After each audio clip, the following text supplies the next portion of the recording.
আপনারা এখন পর্যন্ত যেহেতু সরাসরি মানে বেসরকারিভাবে পুরোপুরি প্রতিটি আসনে ফলাফল নির্ধারিত হয়নি বা বিজয়ী ঘোষণা করা হয়নি, আপনারা কতটি আসনে বিজয়ী হবেন বলে প্রত্যাশা করছেন? আমরা গণমাধ্যম এবং বিভিন্ন আমাদের নিজস্ব সোর্স থেকে যেটা আমরা জানতে পেরেছি 218+ বিএনপি জয়লাভ করেছে। আমি মনে করি যে একক সংখ্যাগরিষ্ঠতা নিয়েই বিএনপি ইনশাল্লাহ সরকার গঠন করতে যাচ্ছে এবং ভবিষ্যৎ প্রধানমন্ত্রী হিসেবে জনাব তারেক রহমান বাংলাদেশের মানুষের যেটা আশা আকাঙ্ক্ষা সেটা উনি পূরণ করবেন ইনশাল্লাহ। ডেন্টিস্টের পরামর্শ নাও নতুন Colgate active salt. BNP Zia পরিবার, শহীদ রাষ্ট্রপতি জিয়াউর রহমান, দেশনেত্রী বেগম খালেদা জিয়া এবং সর্বশেষ যে ছাত্র জনতার এই আন্দোলনে আগে থেকেই ফ্যাসিস্ট হাসিনা বিরোধী আন্দোলনে জনাব তারেক রহমানের যে সম্পৃক্ততা বাংলাদেশের জনগণকে নিয়ে আমাদেরকে সার্বিকভাবেই কিন্তু রাজপথে রেখেছিলেন জনাব তারেক রহমান।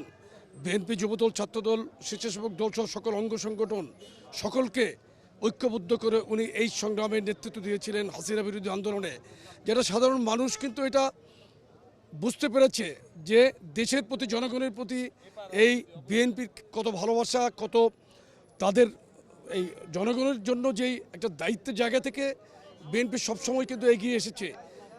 এই জায়গা থেকে আমি মনে করি যে জনগণ বিএনপিকে সবসময় যেভাবে ভালোবাসে এবং ভোটের মাঠে বাংলাদেশে যতগুলো আপনার সুষ্ঠু নির্বাচন হয়েছে প্রত্যেকটা নির্বাচনেই বিএনপি কিন্তু সংখ্যাগরিষ্ঠতা পেয়েছে এবং ইতিহাসের বাংলাদেশের স্বাধীনতার পরের আমি মনে করি এবারের নির্বাচন সবচেয়ে সুষ্ঠু নির্বাচন হয়েছে এবং অবশ্যই আমি প্রশাসন এবং বিশেষ করে সেনাবাহিনীকে আমি নিজে দেখেছি বিভিন্ন এলাকায় ঘুরে সেনাবাহিনী খুব মানে দক্ষভাবে এবং সঠিকভাবে হ্যান্ডেল করেছে, এই বেসামরিক প্রশাসনকে তারা সহযোগিতা করেছে এবং আমি মনে করি এই সুষ্ঠু নির্বাচন বাংলাদেশের মানুষের আকাঙ্ক্ষার প্রতিফলন ঘটেছে এবং বিশেষ করে আমি মনে করি বিএনপি চেয়ারম্যান জনাব তারেক রহমানের যে নেতৃত্ব, এই নেতৃত্বকে সাধারণ মানুষ গ্রহণ করেছে।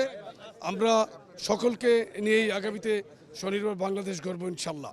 আপনারা এখন পর্যন্ত যেহেতু সরাসরি মানে বেসরকারিভাবে পুরোপুরি প্রতিটি আসনে ফলাফল নির্ধারিত হয়নি বা বিজয়ী ঘোষণা করা হয়নি, আপনারা কতটি আসনে বিজয়ী হবেন বলে প্রত্যাশা করছেন? আমরা গণমাধ্যম এবং বিভিন্ন আমাদের নিজস্ব সোর্স থেকে যেটা আমরা জানতে পেরেছি 218+ বিএনপি জয়লাভ করেছে।